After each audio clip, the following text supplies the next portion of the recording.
कैसे आप सभी का स्वागत है बच्चों मनीषोमेट्री यूट्यूब चैनल पर। बच्चों ये मॉडल पेपर आप सभी को मिला होगा।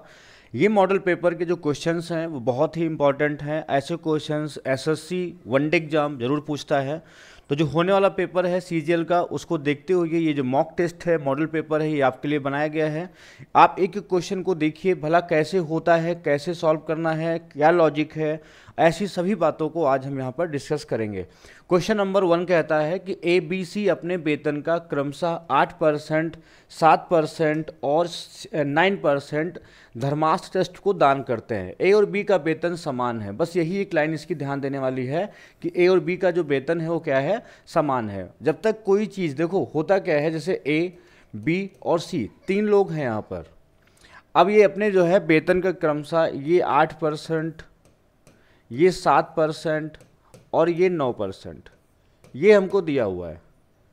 ये क्या कर रहे हैं, ये जो है दान करते हैं। धर्मार्थ ट्रस्ट जो है उसमें ये दान करते हैं, जिसमें बोला गया है ए और बी का जो वेतन है वो समान है और उनके दान के जो बीच का डिफरेंस है वो 259 है। ये देखो, ए और बी का कुल दान सी की तुलना में 1185 रुपये अधिक है। मतलब ए और बी का जो टोटल जो है दान है, डोनेशन है, वो सी की कंपेयर में 1185 रुपये अधिक है। फिर कहता है ए और सी का कुल दान ए बी सी के कुल वेतन का कितना % है, ये पूछ रहा है। दशमलव के एक स्थान या 2 स्थान तक बता दीजिएगा।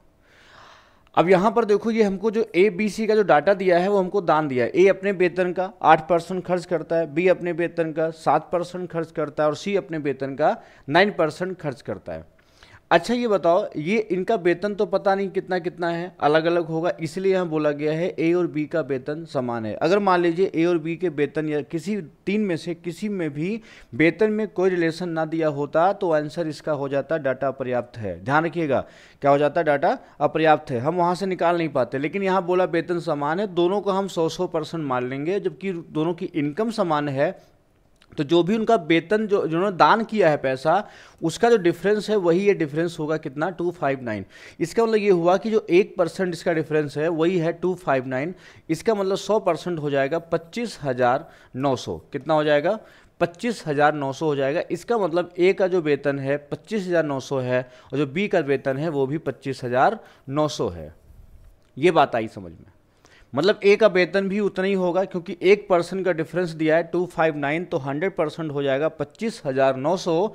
ये ए का भी वेतन होगा और बी का भी वेतन होगा। अब बात करते हैं कि उसने कहा कि ए 8% जो है डोनेट कर देता है, तो इसका 8% कितना हुआ, 8 9 72 या 9 8 जा कह सकते हो, 72 7, 8 5 40, 7 47, 8 2 16 और 4 कितना 20, 2072 रुपये तो ए डोनेट करता है। अब बी कितना डोनेट करता है उसको देख लीजिए, 7% है, 7 9 63, 6 7 5 35, 6 41 है ना, और 7 2 14, 4 कितना हो गया, ये 1813 रुपये डोनेट करता है। कुल कितना करते हैं, 3 2 5 ये हो गया, 7 1 8 हो गया है ना, और फिर यहाँ पे 8 7 जो है 8 ये हो गया, 7 1 8 और ये 8 हो गया और 2 1 3, 3885 हो गया। अब देखो 1185 क्या है, 1185 रुपये ज़्यादा है। अगर इसमें हम 1185 इसमें हटा दें, फिर से एक बार देखो कितना बैठेगा, 3 2 5 हो गया, 7 1 8 हो गया, फिर ये 8 हो गया, 2 1 3 हो गया। 25,900 का 7% निकालोगे तो 7 9 63 हो गया, कितना बचा 6, 7 5 35, 6 41 4 और 7 2 14 4 18। इसमें से 1185 अगर हम हटा देते हैं तो हमारे पास वैल्यू आती है 0 0, 8 में 1 गया 7, ये आया 2700। कितना आया, 2700। मतलब यहाँ का जो सी का जो डोनेशन आया वो 2700 आया। जो सी का डोनेशन कितना आया, 2700 आया। तो सी की इनकम कितनी हुई, अगर 9% 2700 है तो 1% 300, मतलब इसका आया तुम्हारा, जैसे मान लीजिए 30,000। कितना आया, तो इसका जो वेतन आया सी का वो आया 30,000, क्योंकि 30,000 का 9% होता है 2700। अच्छा हमसे पूछा है ए बी और सी के कुल वेतन का कितना % कौन, ए और सी का डोनेशन। तो ए का जो डोनेशन है वो देखो ध्यान से, यहाँ पर 2072 रुपये है और जो सी का डोनेशन है वो 2700 है। कितना हो गया, इधर 72 हो गया, आप कह सकते हो 72 हो गया, 72 27 और 27 और 20 हो गया 47। इतना रुपया है किसका है, तीनों का जो वेतन है उसको घटाना है, जोड़ना है। तो 25,000 और 25,000 हो गया 50,000, 900 900 1800, 51,800, 51 और 30 हो गया तुम्हारा 81,800। कैलकुलेशन बहुत अच्छा होना चाहिए, तभी आपका एग्जाम में जल्दी से सिलेक्शन होगा, जल्दी से कैलकुलेशन होगा तभी सिलेक्शन होगा। अब देखो ये 8×5 = 40, 6%। अब यहाँ से सोचो 818 है और 4772 है, हमें पूरा नहीं काटना है, हमें देखना है कि हमारा 8 की टेबल जानी है। तो 8×6 = 48, 47 है, 6 वाला तो होगा नहीं, 7 वाला तो बिल्कुल नहीं होगा, ये भी नहीं होगा। तो हमारे पास एक ऑप्शन है 5.8। कैलकुलेशन पूरा थोड़ा किया जाता है, कैलकुलेशन वहाँ पर सिर्फ देखा जाता है, प्रेजेंस ऑफ माइंड देखा जाता है कि आपका कॉन्सेप्ट कितना क्लियर है, आपका टेबल कैसे। 818 को थोड़ा काटना है वहाँ पे बैठ के, ना तो यहाँ पे जरूरत है हमको डिजिटल सम की, ना जरूरत है यूनिट प्लेस की, कोई जरूरत नहीं है, आपको सिर्फ ब्रेन आपका चलना चाहिए। ये 818 है और यहाँ 4772 है, हमें देखना है कि ये 8 की टेबल हम पढ़ेंगे तो ये 6 टाइम्स जाएगी, तो 8 6 जा 48 होता है, जबकि यहाँ पर 6.4 है ऑप्शन, 7.1 है, 6.2 है, ये 3 ऑप्शन तो बिल्कुल नहीं होंगे। तो ऑप्शन हमारा बचता है मात्र एक, कौन सा, 5.8%। ये सीजीएल का सवाल है, ऐसा नहीं हमने बनाया है, एसएससी 2022 का सवाल है, प्री का सवाल है। अब देखो ऐसे क्वेश्चन पूछता है कि आप इन्हीं में उलझ जाओ, इसलिए ऐसे टेबल प्रेजेंस ऑफ माइंड लगाइए और आंसर निकालिए। चलिए फिर समझ लो एक बार, इंग्लिश में वैसे सवाल था, ये लैंग्वेज इंग्लिश में है। ABC can do donate 8%, 7%, 9% of their salaries respectively to I charitable trust. The salaries of A and B are same and the difference between their donation is ₹259। तो वही 1% की वैल्यू है, जैसे भी समझाया मैंने, 1% की वैल्यू डिफरेंस दिया है, उससे आपका वेतन निकल आया 25,900 और 25 और 900। उसके बाद दोनों का जो वेतन है, दोनों का जो ये डोनेशन है निकाल लिया, 8% और 7%, इससे कितना कम है, 1185 कम है, 2700 हो गया। उसके बाद जो है 2700 9% है, 30,000 हो गया, तीनों को जोड़ा आपने 81,800 हो गया। इसका दोनों का डोनेशन लिखा, A और C का डोनेशन कितना हो गया, 4772 हो गया, वो उसका कितना परसेंट है, आंसर आ गया 5.8%। चलो हम बात करते हैं क्वेश्चन नंबर 2 की। क्वेश्चन नंबर 2 जो है प्रॉफिट लॉस का सवाल है, और ऐसा सवाल आपके एग्जाम में 2022-23 का जो एग्जाम अभी 23 में होगा, फिर ऐसा क्वेश्चन आपके एग्जाम में पूछा जाएगा। क्वेश्चन कहता है कि एक वस्तु पर उसके सीपी से, एक वस्तु का जो एमआरपी है सीपी से 150% अधिक प्रिंट किया जाता है। अंकित मूल्य पर क्रमशः 44% और 16 होल 2/3% की दो क्रमिक छूट देने के बाद इसे x% का लॉस होता है। x का मान क्या होगा, मतलब जो x है उसका मान क्या होगा, ये हमसे पूछ रहा है। जो हमारी एसटी डिस्ट्रीब्यूट हो रही है मार्केट में, उसमें यहाँ पर जो है डाटा गलती से 50% टाइप हो गया है, उसको आप जो है सही कर लेना। आप वहाँ कितना आंसर, वहाँ कितना है 16 सही 2/3% है, यहाँ 44% है ना। दोनों डिस्काउंट ये वाले हैं, 44% और 50% अगर हम ले लेंगे तो वहाँ पर हमारा ऑप्शन मैच नहीं करेगा। हाँ, तब आंसर हमारा आएगा तुम्हारा 84% के आसपास पहुँचेगा, क्योंकि 42, 56, 58% जहाँ तक जाएगा। अगर हम 50 लेते हैं, दोनों देखते हैं। अगर हमारा जो है क्वेश्चन जो मार्केट में डिस्ट्रीब्यूट हुआ है एसटी, उसको देखते तो 150% ज़्यादा है, तो हम क्या करते, 100 से 150 सीपीए है और 150 हमारा एमआरपी हो गया। अब इस पर पहला डिस्काउंट कितना है, 44% है। कितना हुआ 44%, 15 चौको 60 और 60 से 66 हुआ। तो इसको जब से माइनस करेंगे 150 में 64, तो ये 84 आएगा। कितना आएगा, 84। अगर हम इसको लेते हैं 16 होल 2/3%, 1/6 लेते हैं, तो ये 14 आता है। कितना आता है, 14 6 84 होता है। 14 हटा देंगे, कितना आएगा, 70 आएगा। मतलब हमारा 100 से वैल्यू कितनी हो गई, 70 हो गई, तो हम कहेंगे 30% लॉस है। तो आंसर हमारा सी ऑप्शन करेक्ट हो जाएगा इस क्वेश्चन के हिसाब से। अगर यहीं पर जो डिस्ट्रीब्यूट हो रही है, जो हमारी मैगजीन है जो बढ़ रही है, अगर उसकी हम बच्चों बात करें तो उसमें 44% और 50% है, तो यहाँ से 50% हो जाएगा 84 का 50% 1/2 मतलब 42 हो जाएगा। जब 42 हटाएंगे तो 42 बचेगा, तो वहाँ पर हमारा बचेगा 58%, तो वहाँ 58% लॉस हो जाएगा। तो उसका सही आंसर होगा 58%। और जो अपने पास सवाल मैंने सही कर दिया है 44 और 16 सही 2/3% है, तो इसको सॉल्व करेंगे तो हमारा आंसर आ जाएगा 30%। तो इस क्वेश्चन का तरीका यही है कि आप 100 मान लीजिए सीपी और 150 कर लीजिए। पहला डिस्काउंट है 44%, तो 66 हो गया। उसके बाद दोबारा डिस्काउंट है 16 सही 2/3%, 1/6 है, वो 14 हो गया। और 84 में 14 गया 70 क्या हो गया, ये सेलिंग प्राइस हो गई। ये बच्चों क्या हो गई, सेलिंग प्राइस। और ये 100 है, वो है क्रय मूल्य है, सीपी है। 100 से 70 मतलब हो गया 30% का लॉस हो गया। तो ऐसे क्वेश्चन एग्जाम में खूब आते हैं। आप इसको रेशियो से भी लगा सकते हो कि 150% है तो 2 से कितना हो गया, 2 से 3 हो गया। बस ये दिक्कत करेगा। 44% है, 44/100 करोगे 11/25 आएगा, 25 में जो 11 गया तो ये बचेगा तुम्हारा 14।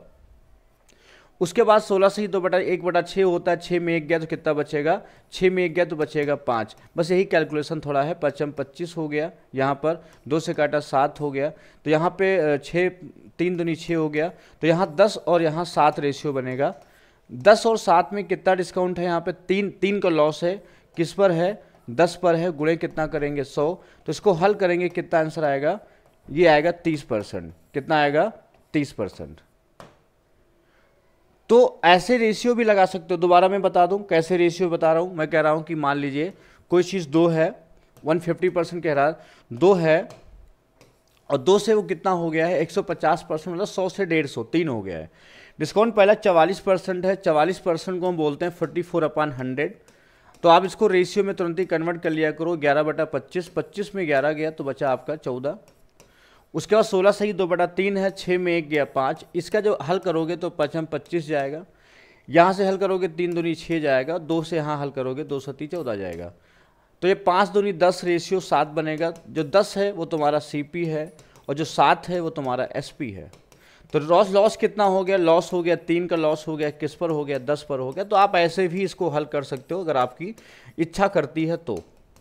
दोनों तरीके बच्चों हैं लगाने सवाल, है ना। चलो हम लोग बात करते हैं क्वेश्चन नंबर 3 का। बहुत बढ़िया सवाल है। कहता है कि मान लीजिए x सबसे छोटी संख्या है, मान लीजिए x सबसे छोटी संख्या है जिसे 4000 में जोड़ने पर परिणामी संख्या 12, 15, 21 और 25 से विभाज्य हो जाती है। x के अंकों का योग कितना होगा। तो कभी भी ऐसा क्वेश्चन आपके सामने आता है तो आप क्या करिएगा, जिससे बोलता है कि डिविजिबल है, एक नंबर है तो सिंगल हो गया, 2 हैं तो उसका एलसीएम लेना है। मान लो कोई संख्या 2 और 5 दोनों से डिविजिबल होनी चाहिए, तो दोनों से तभी डिविजिबल होनी चाहिए 2 और 5 से, जब वो 10 से होगी, मतलब उसके एलसीएम से होगी। 3 और 5 से डिविजिबल होगी तो क्या कहेंगे, 3 और 5 का एलसीएम 15 लेना पड़ेगा। मतलब ऐसे नंबर्स जब होते हैं 2 या 2 से अधिक होते हैं नंबर्स, तो हम उनका एलसीएम लेते हैं। एलसीएम मतलब होता है लीस्ट कॉमन मल्टीपल, मतलब लासापा लघुत्तम समापवर्त, है ना। तो 12 15 का 60 हो गया, 60 में 25 देखा तो 25 का 5 मिल गया, 300। ऐसे एलसीएम हम कैसे लेते हैं देखिएगा, 12 15 का 60 लिया, पहले 2 को मिलाया 60 हो गया, 60 में 25 को देखो, 25 में 2 फैक्टर हैं 5 और 5, और 60 में सिर्फ 5 एक बार, क्योंकि 0 एक ही है ना, तो 5 बचा 60, 300 हो गया। 300 में यहाँ पर क्या है, 21 का 3 है उसमें, 7 नहीं है उसमें, तो हम 300 को किससे गुणा कर देंगे, 7 से गुणा कर देंगे, हो जाएगा 2100। कितना हो जाएगा, 2100। तो ये नंबर किसके पास जाना चाहिए, 4000 के पास जाना चाहिए। तो 21 को हम क्या करेंगे, दुगना करेंगे तो हो जाएगा 4200। कितना, 4200। 4000 में जोड़ने पर वो नंबर कौन सा होगा, 200 नंबर अगर हम जोड़ेंगे इसमें तो ये नंबर बनेगा 4200। 4000 में जोड़ने पर मान लीजिए x सबसे छोटी संख्या है, तो सबसे छोटी संख्या अगर लेनी है तो संख्या होगी कौन सी, 4200 के पास जाएगा और नंबर होगा 200। तो कहता है इसके अंकों का योग बताइए, तो 2 + 0 + 0 बराबर कितना हो जाएगा, 2 आंसर हो जाएगा। इसका एग्जैक्ट आंसर हो जाएगा 2। ये वाला बात आई समझ में। तो ऐसे क्वेश्चंस होते हैं, ध्यान से समझेंगे क्लियर हो जाएगा। अगला क्वेश्चन देखिए, ज्योमेट्री का सवाल है और इसको समझोगे तो बहुत अच्छा सवाल है और जल्दी हो भी जाएगा सवाल, कॉन्सेप्ट क्लियर होगा तो। देखो समझाते हैं। त्रिभुज XYZ में XP एक माध्यिका है। तो सबसे पहले हम क्या करेंगे, एक प्यारा सा त्रिभुज बनाएंगे, उसका नाम होगा XYZ, और कहता है XP एक माध्यिका है। मीडियन का मतलब होता है बच्चों कि वह लाइन को 2 बराबर भागों में बांट देता है, इसे हम कहते हैं मीडियन, जो 2 बराबर भागों में क्या कर दे, बांट दे। अब कहता है कि YPX का ये P है, YPX मतलब इसका विभाजन है और इसका विभाजन है, ये ऐसे गया है विभाजन और ये ऐसे गया है विभाजन, ठीक। अच्छा, तो ये अल्फा हुआ, ये अल्फा हुआ, ये बीटा हुआ, तो ये बीटा हुआ। ये कलर नहीं दिख रहा होगा ये वाला, ये अल्फा हुआ, ये अल्फा हुआ, ये बीटा हुआ और ये बीटा हुआ, ये ठीक। अब अगर हम बात करें, ये बोला है कि जो QX है, ये जो यहां पर जो है QX और QY, तो यहां पर Q और क्या है तुम्हारा कि कोण एक्स वाई क्यू और आर को, यहाँ पे कितना है क्यू है और यहाँ पे कितना है आर है, क्यू और आर पर जो है काटता है। अब कहता है जो है क्यू एक्स जो है क्यू वाई का जो है 42 सही 6/7% है। तो ये जो 42 सही 6/7% है, इसको हम क्या बोलते हैं, इसको हम बोलते हैं 7 दूनी 14 7 छंग 42, है ना, 7 दूनी 14 7 छंग 42 1 43, 434 6 कितना हो गया 440, 440, 7 दूनी 14 7 चौक 28 1 29 होगा 294 और 6 कितना हो गया 300, 3/7 इसको बोलते हैं 3/7। और अगर आपको 14 सही 2/7 की वैल्यू याद है तो आपको और जल्दी हो जाएगा, इसको हम 1/7 बोलते हैं। तो इसका 3 गुना है एक्चुअली में, ये कितना है बच्चों, इसका 3 गुना है। अगर 3 गुना है तो हम क्या करेंगे 3/7 करेंगे, ऐसे याद रखो। 14 सही 2/7 1/7, 28 सही 2/7 2/7, है ना, 42 सही 3/7, सॉरी 42 सही 6/7 कितना हो जाएगा 3/7। तो 14 सही 2/7 को अगर याद है तो इसका 3 गुना कितना हो गया 14 3 42 3 दूनी 6 मतलब 3/7। तो अगर ये 7 से क्या है कम है, ये 7 है तो ये क्या हुई 4 हो गई, ये 4 तो ये कितनी हो गई 7। अच्छा अगर ये 4 7 है तो ध्यान रखिएगा ये चूंकि एंगल बाइसेक्टर है तो ये 4 और 7 ये रेशियो बन रहा है। ये एंगल बाइसेक्टर जो थ्योरम होती है वो होती है कि सामने वाला जब एंगल विभाजन होता है, ये वाला अगर विभाजन एंगल है तो अगर ये एक्स वाई रेशियो है तो सामने वाली भुजा भी क्या होती है एक्स वाई का अनुपात ही होती है, एक्स रेशियो वाई ही होता है सामने, बात समझ गए। तो यहाँ अगर 4:7 है तो यहाँ पर भी ये रेशियो 4 बनेगा ये लाइन का और ये 7 बनेगा। अब ये 7 7 बराबर हो गया, ये 4 7 है तो ये भी रेशियो 4 और 7 बनेगा। मतलब ये हुआ कि दोनों का अनुपात समान है। बस यहीं से स्टार्ट हो जाती है थेल्स की प्रमेय। थेल्स की प्रमेय कहती है अगर कोई लाइन समान रेशियो बनाती है, जैसे मान लीजिए हम कहते हैं ये 2:3 है और ये भी 2:3 है तो कुल हो गई 5, मान लीजिए ऐसे बोला मैंने, तो इसका अनुपात जो होगा ये इसके समांतर हो जाती है और ये रेशियो अगर 2 है तो पूरी क्या हो जाएगी 5 हो जाएगी। मतलब अगर ये 4 है पूरी 11 है तो इसका मतलब ये हुआ कि ये लाइन जो है ये इसके समांतर हो जाएगी और ये 4 है पूरी तो ये नीचे 11 हो जाएगी। तो ये 4 और ये 11 तो रेशियो बनेगा 4/11, 4/11। दोबारा हम इसको फिर समझा दे रहे हैं, देखो ध्यान से। जैसे कह रहा है कि कोई त्रिभुज है ये और ये बाइसेक्शन है और ये माध्यिका है और ये एंगल बाइसेक्टर गया है ऐसे। अगर ये रेशियो 4 है या 7 है तो इसका मतलब ये 4 7 है, तो अगर ये एंगल बाइसेक्टर है तो फिर ये भी और ये भी 4 7 होगा। अगर ये 4 7 होगा चूंकि बराबर है तो ये भी 7 होगा। अब ये 4 और 7 है तो ये भी अगर एंगल बाइसेक्टर करेंगे तो इसका भी रेशियो 4 और 7 ही होगा।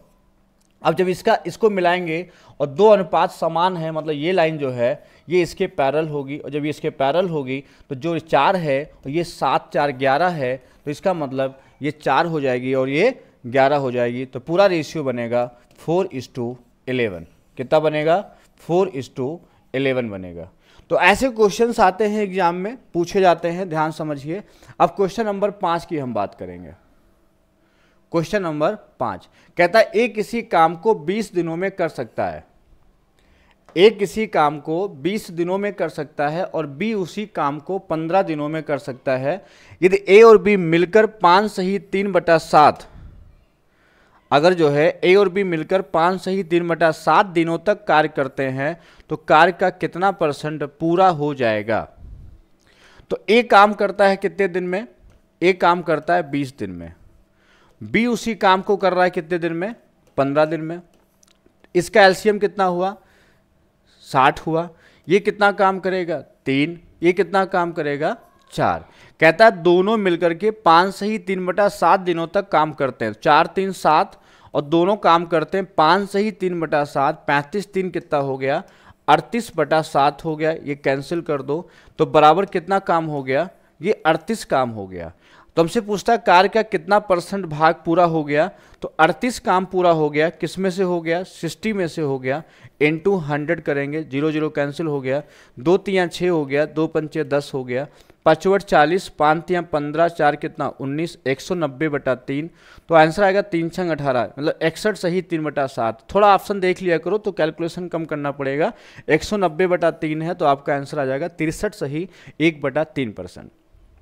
टाइम एंड वर्क में क्या करते हैं, जो समय दिया होता है उसका आप एलसीएम ले लिया करो। जैसे 20 और 15 का एलसीएम हो गया 60, 3 हो गया और यहाँ 4 एफिशिएंसी हो गई। बोला है मिल करके इतने दिन काम करता है, तो कार्य कितना होता है, एफिशिएंसी इंटू समय। तो एफिशिएंसी हो गई बच्चों 7 और टाइम है 5 सही 3/7 या 38/7, तो काम हो गया 38। तो बोला है कार्य का कितना % भाग हो गया है, तो 38 हमको निकालना है। 60 का कितना % है, तो 38, 38 ऊपर होगा, 60 नीचे, 60 नीचे, इंटू 100 कर देंगे तो हमारा एग्जैक्ट आंसर आ जाएगा। बात करते हैं क्वेश्चन नंबर 6 की। रेशियो प्रोपोर्शन नहीं, इसका एज का सवाल है और एज में रेशियो ही लगता है। कहता है 8 साल पहले, बहुत ध्यान से पढ़ना, 8 साल पहले ए की आयु का बी की आयु से अनुपात 13:5 है। मतलब ए और बी की हम बात करें तो 8 साल पहले की बात कर रहा है, रेशियो है और 13:5 है। कब की बात कर रहा है, 8 ईयर बिफोर की बात कर रहा है। अच्छा, फिर कहता है 10 साल बाद जो है अनुपात जो बोला है वो 11:7 हो जाता है। ये जो रेशियो है ये 10 साल बाद है, 10 ईयर आफ्टर बोला है ये। तो यहां देखो डिफरेंस कितना हो रहा है, यहां डिफरेंस ज्यादा है, यहां कम है। तो पहले तो हम डिफरेंस को मेंटेन करेंगे। तो ऊपर डिफरेंस कितना है, ऊपर डिफरेंस है तुम्हारा 5 है और यहां 13 है, तो 8 5 13 होता है। नीचे हम 8 से गुणा करेंगे, नीचे डिफरेंस कितना है, 4 का डिफरेंस है, नीचे डिफरेंस कितना 4, तो ऊपर जाएगा 13 चौको 52, 4 पंचे 20, ये आएगा तुम्हारा 11 ठी 88 और 11 सती कितना डिफरेंस है 8, 88 और 8 सती 56, ये जाएगा डिफरेंस। मतलब यहाँ जो डिफरेंस आया ये 52 है और यहाँ कितना है तुम्हारा 88 है। तो यहाँ जो डिफरेंस आया वो डिफरेंस कितना आया 52 और 88, मतलब 8 में 2 गया 6, ये तुम्हारा आया 36। तो यहाँ डिफरेंस कितना आया, यहाँ आया 16, नहीं सॉरी 18 वर्ष आया। यहाँ डिफरेंस कितना आया 18, क्योंकि 8 साल पहले और 10 साल बाद डिफरेंस कितना हुआ 18। अगर एक पहले है और एक बाद में है तो हम प्लस कर देते हैं। दोनों पहले होता तो डिफरेंस होता है, दोनों बाद में होता तो डिफरेंस होता। एक पहले है एक बाद में है, तो 18 साल हो गया। 18 जो का वैल्यू है वो हमको दे रखी है कितना, यहाँ 36 दे रखी है, तो एक की वैल्यू कितनी 2 हो गई। एक कितनी वैल्यू हो गई, एक की वैल्यू हो गई 2। तो यहाँ पर एक की 18 है, यहाँ पे 36 है, तो यहाँ पे 52, 20 दूनी कितना हो जाएगा। अब देखो अगर मान लीजिए 8 साल पहले की बात कर रहा है, 8 साल पहले की, इसका एक तरीका और आपको बताते हैं, थोड़ा थोड़ा लंबा हो गया। सबसे बढ़िया एक तरीका आपको बताते हैं,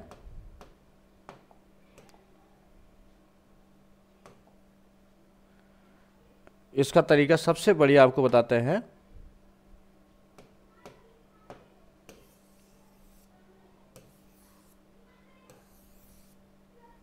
है ना,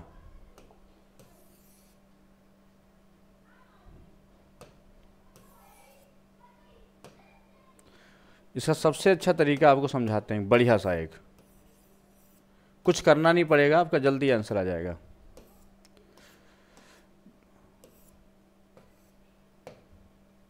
चलो बताते हैं। देखो इसमें क्या करना है, जैसे ए और बी का रेशियो हमको दिया है, ए और बी का क्या रेशियो दिया है 13:5 दिया है, और दूसरा रेशियो दिया है 11:7 ये दिया है।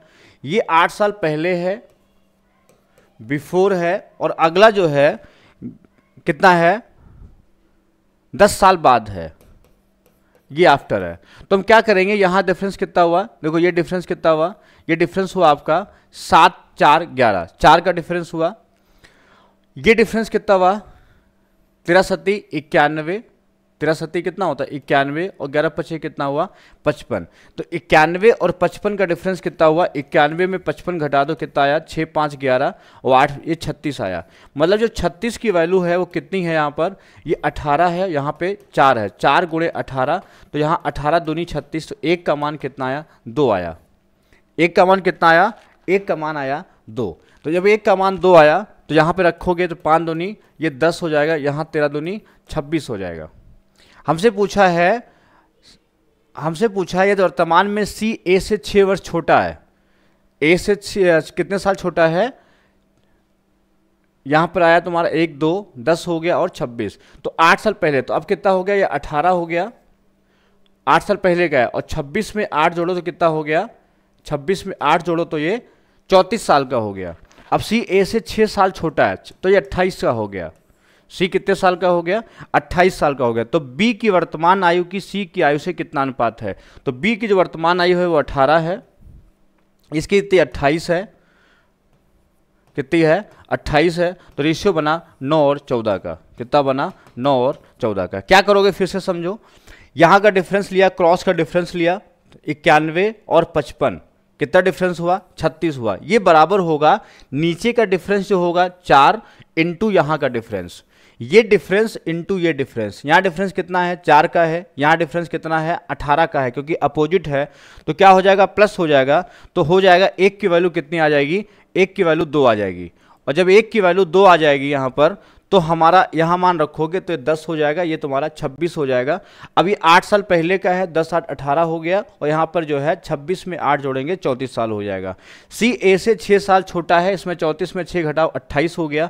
अब बोला है कि बी का सी से क्या अनुपात है, तो हमें 18-28 का रेशियो बताना है, तो 18-28 का रेशियो बनेगा 9:14 बनेगा। चलो बात करते हैं अगले सवाल का। ये भी आपका ज्योमेट्री का सवाल है, बढ़िया सवाल है। क्वेश्चन नंबर 7 देखो क्या कहता है, एक सर्किल त्रिभुज एबीसी की भुजा बीसी को पी पर स्पर्श करता है और क्यू आर पर बढ़ाई गई ए बी और ए सी को भी स्पर्श करता है। मतलब ये ऐसे कुछ कह रहा है, एक त्रिभुज है ना, त्रिभुज एबीसी है, और जैसे हम एबीसी को बढ़ाते हैं इस तरह, तो एक सर्किल यहाँ पर इस तरह बनता है, ऐसे टच कर रहा है, ये डायग्राम ऐसे बनेगा। तो कहता है कि जो है परिमाप जो इसका है, परिमीटर इसका है, परिमाप है वो 42.8 है। तो जहाँ पे टच कर रहा है, जैसे यहाँ पर ये टच कर रहा है, तो ये पॉइंट ए आर मान लो, ये ए आर की लेंथ हमसे पूछा है। तो ध्यान समझना, एक यहाँ टच कर रहा है, अगर ध्यान से देखो तो यहाँ पर भी टच कर रहा है ना, ये टच कर रहा है। तो यहाँ पर जो है ये जो लेंथ होगी, मान लो इसको स्मॉल ए मान लेते हैं, तो ये भी स्मॉल ए हो जाएगी, और ये बी मान लेते हैं तो भी ये स्मॉल बी हो जाएगी। ये अब यहाँ की टोटल ये x है, तो जो x प्लस बी होगा, अगर ये मान लो ये y है, तो x प्लस बी जो होगा वो y प्लस ए के बराबर होगा, क्योंकि टेंजेंट क्या होते हैं, बराबर होते हैं, x प्लस ए प्लस वाई प्लस बी। यही तुम्हारा त्रिभुज है, देखो x प्लस वाई प्लस ए प्लस बी, यही आपका त्रिभुज है। तो ये हमको बराबर दिया है कितना, 42.8 दिया है। क्लियर, हमको चाहिए y प्लस ए, y प्लस क्या चाहिए हमको, y प्लस ए चाहिए। तो x प्लस जो b है वो y प्लस ए के बराबर है, x प्लस जो x प्लस बी है वो y प्लस ए के क्या है, बराबर है। तो 2 इंटू हो जाएगा y प्लस ए, बराबर हो जाएगा 42.8, 2 से काट देंगे तो 21 पॉइंट कितना हो जाएगा, 4 हो जाएगा, 21.4। तो कभी ऐसा क्वेश्चन आता है तो ये ध्यान रखना, ये 42.8 है, त्रिभुज एबीसी का पैरीमीटर है, समझिएगा। जैसे मान लो ये कहता है कोई त्रिभुज है ऐसे, और ये ऐसे आगे बढ़ाने पर एक सर्किल बनाया जा रहा है जो इसको इस तरह आगे इस तरह टच कर रहा है। तो अगर यहाँ जहाँ पे टच कर रहा है, ये त्रिभुज का परिमाप जो होगा उसका हाफ होगा टेंजेंट, मतलब त्रिभुज एबीसी का, नोट कर लो, त्रिभुज एबीसी का जो परिमाप होगा, त्रिभुज एबीसी का परिमाप जो है इसका जो हाफ होगा, आधा होगा, वो चाहे बोलो यहाँ पर आर बोलो, चाहे यहाँ टच कर रहा है एस पे बोलो, तो उसका आधा जो है चाहे बोलो आर एस होगा, या बोलो उसको कि ए आर सॉरी, या ए आर होगा, या कहो वो ए एस होगा। ये टेंजेंट के बराबर, ये कह सकते हो वो टेंजेंट के बराबर होता है ये। और कभी कभी यहाँ पर अगर मान लो ये सेंटर है और ये अगर रेडियस आर पूछ लेता है और ये भुजा अगर ए है, तो आर बराबर होता है डेल्टा अपान एस माइनस ए, इसको भी ध्यान रखिएगा। अगर ये साइड हमारी, ये पूरी साइड हमारी ए है, तो आर कभी पूछता है तो भी आप इसको निकाल सकते हो। डेल्टा मतलब त्रिभुज का एरिया, ये क्या होता है, त्रिभुज का क्षेत्रफल, ये है ना। और इसमें क्या पूछता है, जैसे मान लो कोई बाइसेक्शन है, ये भी आपके सीजन में आ सकता है, याद कर लो। एंगल बाइसेक्शन अगर होता है तो ये अगर थीटा पूछता है, और ये अगर मान लो एंगल ए है, तो थीटा बराबर होता है 90 माइनस a/2। क्या होता है? 90 माइनस a/2। इसको याद कर लो आप। बात करते हैं क्वेश्चन नंबर 8 की। यहाँ पर क्या करेंगे, थीटा बराबर जो है, हम यहाँ थीटा बराबर कितना पुट कर लेते हैं, इसको हम 90 या तो इसका कॉम्प्लीमेंट्री बना, देखो इसको हम लिख सकते हैं कॉट है, लिख सकते हैं 90 माइनस 32 डिग्री माइनस थीटा, तो आपका आ जाएगा वही कॉट 58 प्लस थीटा हो जाएगा। इसको लिख सकते हैं tan 32 माइनस थीटा, तो इससे इसको क्या लिख सकते हैं, क्योंकि कॉट 90 माइनस थीटा क्या होता है, tan थीटा होता है, तो इसको लिख सकते हैं tan 32 डिग्री माइनस थीटा। तो ये क्या होगा, इसके साथ कैंसिल हो जाएगा, तो कैंसिल हो गया। अब बचा सेक स्क्वायर 77 और कॉट स्क्वायर 13, तो माइनस ये भी क्या है, आपस में कॉम्प्लीमेंट्री है, इसको हम लिख सकते हैं कॉसेक, कॉसेक स्क्वायर 13 कह सकते हैं। ये कॉसेक स्क्वायर 13 है बच्चों, ये कॉट स्क्वायर 13 है। हम जानते हैं cosec square theta cosec square alpha minus cot square alpha is equal to 1 होता है। तो यहाँ पहले माइनस लगा है, तो हमारा आंसर हो जाएगा -1। क्या हो जाएगा, ये आंसर हो जाएगा हमारा -1। तो आंसर हो गया आपका डी ऑप्शन -1। इसके बाद देखो क्वेश्चन नंबर हम बात करेंगे 9 की।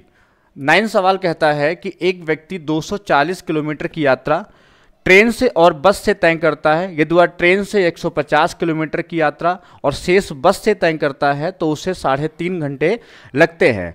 यदि वह 140 किलोमीटर बस से और शेष ट्रेन से यात्रा करता है तो उसे 3 सही 2/3 घंटे लगते हैं। ट्रेन की गति ज्ञात करो।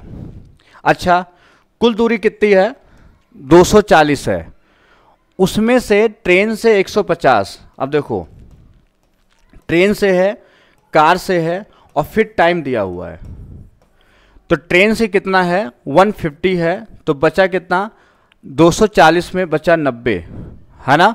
तो टाइम कितना लग रहा है, 3 सही 1/2 मतलब 7/2 घंटे लग रहा है। अब कहता है यदि वह 140 किलोमीटर बस से, अगर ये 140 है तो बचा कितना, इधर 100 बचा, तो टाइम लग रहा है 3 सही 2/3 मतलब 11/3 घंटे लग रहा है। ये दिया है और ट्रेन की चाल पूछा है। तो ऐसा तरीका हमने आपको बहुत बताया है कि ऐसे क्वेश्चन पहले ड्रॉ कर लिया करो। 240 है ट्रेन और कार, इसको दूरी लिख लिए, बीच वाले को सॉल्व कर लीजिए।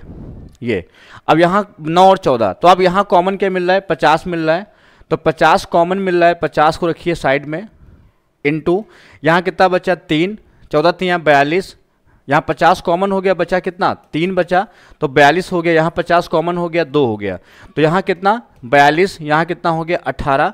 तो 18 और 42 में जो डिफरेंस है 18 और 42, तो 20 22 2 24, ये 24 हो गया अपान, इसको हल करेंगे 3 3 9 33 हो गया आपका ये, और यहाँ 2 7 49 हो गया। 33 और 49 का डिफरेंस लोगे तो उधर आपका 33, उधर हो गया 7, 9 7 कितना हो गया 9 7 16, 8 दूनी 16, 8 तो 24, 2 से काटा 25, तो 25 तियाँ 75 किलोमीटर पर आवर। ये जो लिखा होता है पहले ट्रेन, इसी की चाल आती है, तो आंसर हो गया 75 किलोमीटर पर आवर। तो क्या करेंगे फिर से समझ लो, हम क्या करते हैं, जो दूरी होती है 240 उसको 2 पार्ट में कर लेंगे। ट्रेन से 150, कार से 90, टाइम लिखेंगे 7/2, फिर ट्रेन से 100, कार से 140, टाइम लिखेंगे 11/3, बीच वाले को छोटा कर लेंगे, तो यहाँ 9 आया, यहाँ 14 आया, इसमें कॉमन ले लेंगे, तो कॉमन अगर मिल रहा है तो 150 100 में कॉमन कितना है 50 है, तो यहाँ बचा 3, 14 3 42 हो गया, यहाँ हो गया 2, 9 दूनी 18 हो गया, डिफरेंस आ गया, सॉल्व कर लिया, तो आ गई चाल हमारी 75 किलोमीटर पर आवर। अब बात करते हैं क्वेश्चन नंबर 10 की। 10 वाला SI का सवाल है यार, बहुत पूछता है ऐसे क्वेश्चन, बहुत अच्छे से समझिएगा, करिएगा, कॉन्सेप्ट क्लियर करिएगा। कहता है कि एक निश्चित राशि को 3 सही 1/2 वर्षों के लिए y% प्रतिवर्ष SI पर निवेश किया जाता है। यदि इसे SI पर y+4% अधिक पर निवेश किया जाता है, देखो होता क्या है, जो SI होता है ये पूर्णतः डिपेंड करता है R/T पर। अगर इन दोनों में से कोई भी ये चीज़ हम बढ़ा दें, इंक्रीज कर दें, तो हमारा इंटरेस्ट बढ़ जाता है, हमारा जो ब्याज होता है वो प्लस हो जाता है। तो यहाँ पर हमारा जो समय है वो 3 सही 1/2 है, 3 दूनी 6 7/2 है, और हमारा जो टाइम है रेट है वो 4% बढ़ रहा है, तो इसी को हम इंटू कर देते हैं, तो बढ़ा हुआ ब्याज हो जाता है, मतलब 14% हमारा वैल्यू आ जाता है। ये आ जाता है 4452, कितना आ जाता है 4452। हमसे पूछा राशि क्या है, मतलब 100% के डाटा हमसे पूछा है, राशि क्या है। तो 14 तियाँ 42 हो गया, 2 हो गया 25, 14 एक कम 14 हो गया, 11 112, 14 सती 98, 14 8 112, 31,800 कितना आ गया 31,800। हमें लगता है ऑप्शन भी है, देखो सी ऑप्शन बिल्कुल एग्जैक्ट सही है। ऐसे क्वेश्चन समय भी बहुत बचाते हैं पेपर में। देखो 3 से ही 1/2 वर्ष है, टाइम हमारा फिक्स है, y% है और यहाँ पर y + 4% है, मतलब 4% रेट हमारी बढ़ रही है। तो हम इस समय को इसी 4 से गुणा कर देंगे, 7/2 × 4, तो जो आएगा आंसर वो हमारा रेट हो जाएगा 14%। क्लियर है, यही 14% हमको इंटरेस्ट दिया है 4,452। तो हम क्या करेंगे 100% निकालेंगे तो आएगा 31,800, क्योंकि 100% ही मूलधन होता है ना। चलो हम बात करते हैं अगला सवाल, 11 नंबर है, इंग्लिश में पढ़ते रहिएगा। पाइप और टंकी का सवाल है, बहुत अच्छा है। कहता है कि जो है पाइप ए और बी टैंक को क्रमशः 10 घंटे और 40 घंटे में भर सकते हैं। सी टैंक से जुड़ा एक आउटलेट पाइप है, आउटलेट का मतलब होता है निकासी नल है। यह सभी तीनों पाइपों को एक साथ खोला जाता है तो टैंक को भरने में ए और बी द्वारा एक साथ लिए गए समय से 80 मिनट का मतलब होता है 1 घंटा 20 मिनट, मतलब हो गया 1 सही 20/60, मतलब हो गया 1 सही 2/3, 1/3, 4/3 घंटे समझ सकते हो। तो यहाँ पर ये 10 घंटे है और यहाँ पर 40 घंटे है, हमारा एलसीएम हो गया 40। तो यहाँ पर हो गया 4, यहाँ पर हो गया 1, मतलब दोनों चलते होंगे तो 40 बटा कितना हो गया 5 बराबर कितना हो गया 8 घंटे, कितना हो गया 8 घंटे में भर सकता है। लेकिन हमें जो है क्या हो रहा है 80 मिनट अधिक समय लगता है, वैसे दोनों भर सकते हैं 80 मिनट अधिक, तो कितना हो गया 8 + 80 मिनट अधिक, मतलब हो गया 4/3, तो 24 4 28/3 घंटे लगता है पूरा। तो इसका मतलब ये हुआ कि इतना समय ज़्यादा लगा, क्यों लगा, क्योंकि ए और बी को 28 मिनट अधिक समय लगता है एक साथ लिए गए समय से, ठीक। अगर तो टैंक को भरने में ए और बी को 7 घंटे के लिए खोला जाता है और फिर बंद कर दिया जाता है। अच्छा अब यहाँ देखो, इसका मतलब ये हुआ कि ए और बी जो है ये 4 भर रहा है, कितना भर रहा है 1 भर रहा है, और तीनों चलते हैं तो इतना समय अधिक लगता है। कितना समय ए और बी द्वारा एक साथ लिए गए समय से 80 मिनट अधिक समय लगता है, तो इतना समय लेती है सी। लेकिन सी कितना पानी खाली करती होगी, सी वही पानी खाली करती होगी जो ए और बी 8 घंटे में भर सकते थे। कितने घंटे में 8 घंटे में भर सकते थे। इसका मतलब 80 मिनट में जो अधिक समय लग रहा है वही भर रहा है। 4 1 कितना हो गया 5 × 80, 4 बटा कितना 3 हो गया, मतलब 20/3, 20/3 लीटर पानी सी ने खाली किया है कितने समय में 28/3 में। तो हम क्या करेंगे 20/3 बटा 28/3, तो नीचे 28 हो जाएगा, तो 4 पंचे 20, 4 सत्ती 28, मतलब सी की क्षमता है वो आ गई 5/7 लीटर पर आवर, इतनी आ गई 5/7 लीटर पर आवर। अब कहता है ए बी को 7 घंटे के लिए खोला जाता है, 4 1 5 सत्ती कितना 35। अब इसको खाली करना है इसको, तो ये 5 नीचे हो जाएगा 7 ऊपर हो जाएगा, तो 7 5 सत्ती 35 कितना आएगा 49 घंटे में सी खाली करेगी। कितने घंटे में 49। दोबारा फिर समझ लो इसको सवाल को, कहता है कि ए और बी जो है 10 घंटे और 40 घंटे में टंकी को भर सकते हैं। सी टैंक से जुड़ा हुआ एक आउटलेट पाइप है, मतलब निकासी नल है। तो कहता है यदि सभी पाइप एक साथ खोल दिए जाते हैं तो टैंक को भरने में ए और बी द्वारा लिए गए समय से 80 मिनट अधिक समय लगता है। तो ए और बी कितना समय ले रहा है, 4 और 5 जोड़ो कितना हुआ 5, 8 घंटे ले रहा है। अच्छा 80 मिनट कितना होता है 4/3 होता है, मतलब 28/3 घंटे लगते हैं तीनों जब चलते हैं। तो तीनों क्यों चलाना पड़ता है, तो सी उतना ही पानी खाली किया होगा जितना ए बी को एक्स्ट्रा भरने में लगा होगा। तो ए बी को कितना लग रहा है 20/3 घंटे लग रहा है, मतलब 5 × 20/3 कितना हो गया तुम्हारा, मतलब तुम्हारा 5 घंटे 20/3 तो हो गया तुम्हारा ये 5 × 4/3 इतना समय, तो 20/3 इतना पानी जो है खाली करना है किसको सी को।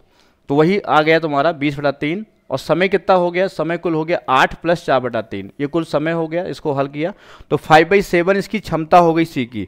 और बोला है एसी को खोला जाता है कितनी देर के लिए 7 घंटे के लिए, है ना। तो 4 1 5 सत्ती 35 लीटर खाली करना है 5/7, तो हमारा आंसर आ जाएगा कितना 49 घंटे। चलो अगला क्वेश्चन ट्राई करो, क्वेश्चन नंबर 12। इसको जो है पूरा असेंडिंग ऑर्डर में लिखो अच्छे से,